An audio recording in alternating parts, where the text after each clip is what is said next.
the idea for this channel is for us to be able to talk about African football and Asian football. We feel like um, our fan base are not represented in the YouTube space, and this has been one of the best Asian Cups and the African Afcons, and we feel like no one's really speaking about them too much. we funnily enough, we actually had this idea um, before this Afcon and the Asian Cup started. We've been planning on doing it, and obviously, due to certain delays, no one's fault. No one's fault. Um, yeah, and there is a third person that will join us who's not here yet. Third person that's not here. Which, that should tell you a lot about whose fault it is. Yeah. Because it's not just African and Asian; it should be South American as well. So there's a lot of issues, not issues, but like delays going on. But yeah, we'll try our best to make as many videos as we can, as regularly as we can, and yeah, I'll let Yusuf tell you more about himself, I guess. Yeah. So as Sid was saying before, we were trying to find any podcast or anything that does speak about Asian football, African football, South American football as a board, and also to give more of an insight on up and coming players, for example, or on the tournaments that are occurring, or sometimes even on the coaches, on any latest news, for example, and the football happening over there, but it's not represented much. And you do see the score lines, but you don't see in-depth or insight analysis of everything that's happening. So hopefully we'll be able to deliver this from now on moving forward for the next AFCON, Asian Cup, Copa America, and then hopefully we can expand it even further to anything else that people recommend or would want to know about more. Yeah. So speaking about the Asian Cup this year, it's an unexpected final with Jordan making it for the first time in their history. They've been in the quarterfinals twice in the past, but this is the first time they get to the semi-final, and then they made it now to the final. With that, there's been a lot of shocks across the competition, with a lot of big teams such as Japan, South Korea, Australia, Saudi Arabia, Iran being knocked out along the tournament. There's been some good football played as well by the lower sides. For example, Malaysia were able to draw to South Korea. There are results such as Tajikistan beating UAE. So there were a lot of shock results that happened, which is the same with AFCON, I'm sure, when Sid will touch upon it. It does seem that the coaching in it has played a part in the sense of the structure of these teams that are, let's say, the smaller nations or the smaller side, is being able to be more defensively resolute and better on the counter, which has helped a lot. But also some do play for the draw and then depend on penalties to get through with that. Qatar are the host nation and have made it for their back-to-back final. It was their first ever final last tournament, and now they made it again to the final. And I do think that they will go on to win it and make it their second Asian Cup. You won the title. Yeah, we'll speak about that another episode with the controversy Jordan Iraq game. Yeah, and the referee, it wasn't a sending off, but yeah. But yeah, so to be honest, yeah, similar with the AFCON. AFCON, there's been a lot of shocks and surprises. Obviously, Senegal went out really early, which was a shock. There's big nations that didn't even come out, like Algeria and Algeria, and I'm forgetting about other names. Morocco came out really early as well, and they were, along with us, Senegal, expected to go actually reach the final and probably contest it between ourselves, amongst ourselves. But yeah, Cam's speaking about how it's the coaching for the Asian Cup. With us, with the AFCON, I believe it's more the quality of the players has risen up, because in the early 2000s, because the North African countries were more developed, so it was obvious. It was always easy to predict who was going to make it into the final, and it was usually the North African nations. like the Egypts, the Algerias, or the Tunisia even. It used to be like the dominant forces in Africa, but nowadays um, Africa is becoming more and more developed in the football sense, especially especially West Africa. As you can see, most of the countries that are in the semi-finals and now the finals are from West Africa. Um, Hopefully, in the future, East Africa can catch up to West Africa as well and the rest of Africa. But but yeah, the moment is a big surprise to not see Ivory Coast, but I believe it is a big surprise to see a country, not a country, but a team, Nigeria in the final because before the tournament began, they weren't really one of my favorites anyway. I was I was more looking at them to be maybe reach the quarters, but not go this far. Which is you can say is unfair because they do have the best African player at the moment, and according to the African awards, I don't know how great that is. You could give it to Mo Salah as well, but or even Sadio Mane. But according to the African FA at the moment, it's Osimhen. So I guess you can say that them being in the final isn't that big of a shock. But yeah. But with the players, would you say it's more because they're going to leagues abroad and having that exposure and academies abroad, let's say, or is it more just overall, all the countries itself, they're having better facilities and have better I think academies it's and more. coaching? I think it's more better facilities. Also, going abroad has always helped countries. Um, I can speak for us, Senegal, for example. We have a lot of players abroad. Some of them were born in France, but a lot of them were born in Senegal, and obviously through like our academies, which have contact with French clubs like Metz and Lyon and Marseille before they change the contract or cancel the contract or whatever. But we do have like a chain of players going from Senegal directly to France, which has really helped our team. In fact, I think our last two games, about 7 or 8 of our players played for Metz. Mm. Not all of them were from directly from Senegal. Like Koulibaly was born and raised in France. He played for Metz, but you can see like the connection between Senegal and Metz, for example, which has really helped us. I believe, I believe football in Senegal, in Africa, has has improved a lot. The facilities within Africa itself, Mm. the coaching is going up as well. People are learning more about the game, knowing more about um, the science side of the game as well, not just the physical side, the technical side of the game as well. And I Mm. think all of that is improving within Africa. And yeah, I do believe that it's going to become more and more competitive in the coming years. Yeah, hopefully have a big impact on in the World Cup against sort of Yeah, European yeah, sides. hopefully, yeah. And the Asian side as well. What would you put it down to for the competitive?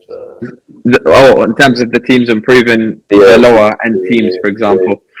Well, yeah, I would say the quality has gone better as well for the average footballer yeah, overall. That has improved, but also I'd say the tactics have gone a lot better of knowing where the spaces are, knowing how to close the opposition, utilizing the counter attacks and the areas to target, and that probably just progresses with time as more and more analysis is being done to the game. There's also been a lot of managers that come from abroad to the countries. For example, Mancini at Saudi Arabia. You got Jurgen Klinsmann, South Korea. You got Casas for Iraq. So you got a lot of foreign managers that are coming and implementing their philosophies, and that does help because then you would have a different style of play that comes in, and that sort of showcases to all the others what that style is, and then can open up their eyes to create a more style of yeah, plays that then counter it. yeah, Um, and also, I would say that the sort of clear favorites or previously were clear favorites like Japan, Korea, Australia, I wouldn't say that their squads now, the gap isn't too massive compared to some of the other nations. Yeah. Yeah, it used to be in the past that their team would, well, none of the opposition team would be able to get into their starting 11, for example. Yeah. But now you'd get a few more players that would be getting into their 11, which will then make the difference shrink. Yeah. But hopefully now with the expansion of the World Cup, then we'll be able to see more Asian teams competing on that front. Yeah. Well, with Qatar as well, they have had a very good academy previously, which led to their team coming up now with players like Akram Afif, Moaz Ali. They do have those that are very dangerous in attack and quite well structured. Yeah. So I guess I think with the coaches as well, it's true. Senegal, because the early 2000s, there were a lot of foreign coaches coming to Africa, and even with us, one of our most famous coaches, Bruno Metsu, who sadly passed away, he's the one that took us to the 2002 World Cup, the one where we had the famous one against France, and then went all the way to the quarters for the first time. I think that was either the first time or second time an African nation went all the way to the quarters, and it was our first. World Cup. So I guess foreign managers coming isn't all bad. The local managers and local football people can learn a lot from those foreign managers coming in, bringing different philosophies and new ideas, which does help the local football as well. So it's not just the facilities improving; it is the tactical side of it as well, like you said in Africa as well. But yeah, moving on to the next major tournaments. With AFCON, the next one should be 2025, summer 2025 in Morocco. I think they're going to use that competition to get ready for the World Cup, which I believe they're hosting in 2030, along with Spain and another country. I think it's Portugal, but I'm not 100% sure. I need to check that. But yeah, really looking forward to that. It's maybe in the summer, not in January, and hopefully Senegal can actually go to the final this time and win it again. But yeah, I expect the levels to go up another level, and yeah, hopefully it's as competitive as this one is. The level of the refereeing as well. This one has been exemplary in my opinion. It's been the best in a major tournament since I've been watching football, and hopefully continues. And hopefully, obviously, as Premier League fans, hopefully they can watch the AFCON and actually know how VAR should be used, because they'll be used like brilliantly, especially because even today in the the Nigeria game when Nigeria scored the second goal, but there was a pen for South Africa. They weren't too scared to rule out the Nigeria goal, which was scored by Osimhen, 4 players, and then give South Africa the penalty that they deserved, which made it 1-1. So just decisions like that, not being too scared to make the decisions and letting the game flow and stuff like that. It's been the best I've seen in the major tournament since I've been watching football. Yeah. Well, in the Asian Cup for referees, yeah, it's not the best, I would say. I've seen in the Iraq Jordan game, Ayman Hussein got sent off. Also, Qatar have had some favourable decisions along the way. Okay. Yeah, they are the host nation, but they have had. That's one thing I've noticed. Because I haven't had any like favourable decisions, which I was expecting. Because it's normal. It's become normal. It shouldn't be. But yeah. Yeah, as the host nation to have sort of favourable decision goes your way. Yeah. I wouldn't say the Iran game was down to that today when Qatar beat them 3-2. Qatar defended most of the game, counter-attacked well, and got their goals. But the Uzbekistan game and to an extent the Palestine game did have some favourable refereeing decisions Okay. going Qatar's way. Um, However, we'll find out now when they play Jordan if In the that's going to final. continue Yeah. in the final. Hopefully, it doesn't happen in the final. That's the most important game tournament. So hopefully they can referee that fairly. But yeah. But yeah, with Ivory Coast, they beat us and they had a pen last minute, but it was a clear penalty. That was all on us. There was no there's no like refereeing decisions going their way that I'm aware of. If anything, we should have had a red card that game, which we didn't. But I do believe we should have had a pen as well. So that's probably just down to the ref having a bad game because we had one in our favor and one not in our favor, so it balances that out. But yeah, so that was really good. Yeah, and with touching upon the upcoming tournament with the Asian Cup, the next one will be 2027. Yeah. And that'll be hosted in Saudi Arabia, who also do want to host the World Cup eventually. So with that, they have already qualified. As it comes every 4 years, it's a bit more difficult to predict. However, there are certain nations that do have a young squad, which can help them in that way. Well, and this touches upon another topic, which is academies in certain countries and Which we'll talk countries, for about example. later. Yeah, More, later more date. in depth. Yeah, more in depth. But you can touch up on it now. Sure. Yeah, for example, a topic would be in terms of Saudi Arabia national team and the spending they have on their league and the impact that will have on the national team. Yeah. Yeah. And then, well, for example, with Qatar, most of their players do play in the Qatari league, which is quite a strong league in Asian sense. Yeah. Australia, they don't have the best of teams currently. Yeah. Japan's team will be almost it's the same. South Korea won't have Heung-min Son by then, who's their captain and their star player. Maybe they would. Yeah, If he can take care of himself, maybe. You know. Might not be at the same level potentially. Yeah, definitely would have. Yeah. And then Iran, they will have some of their players going by then as well. Same with Saudi, for example, Adosari, person that scored against Argentina. So in that game, he won't be there. Kanu is a key midfield for them. He won't be there. Yeah.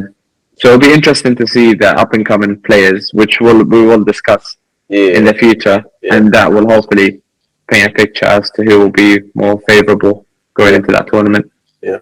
With AFCON is every 2 years, so if you win it this year, then everyone expects you to win it the next one. Yeah, again, yeah. So this is, I guess it's good if you have a good young team and you're winning it. But it's it's good if you have a good young team and you're winning it because you know the team is still going to be young in the next one. In the next one. Yeah. With us as well. Next year, even though Mane is like, I don't know how old he is now, like 33. I wouldn't be surprised if he's still around till summer 2025. So even if your players are old, you can have a chance of seeing them again in the next edition. In the following one. Yeah. So thank you guys. This is the sort of conversation we'll try to have in this channel. And like I said before, we would love to have your suggestions. Give us comments, send us messages, and hopefully we'll try our best to not just answer some of your messages, but to actually do what you've asked us to do and take some of your suggestions forward, which will be a really big help. And thank you for watching. Thank you for supporting the channel. Like, share, and subscribe, and we'll see you in the next one.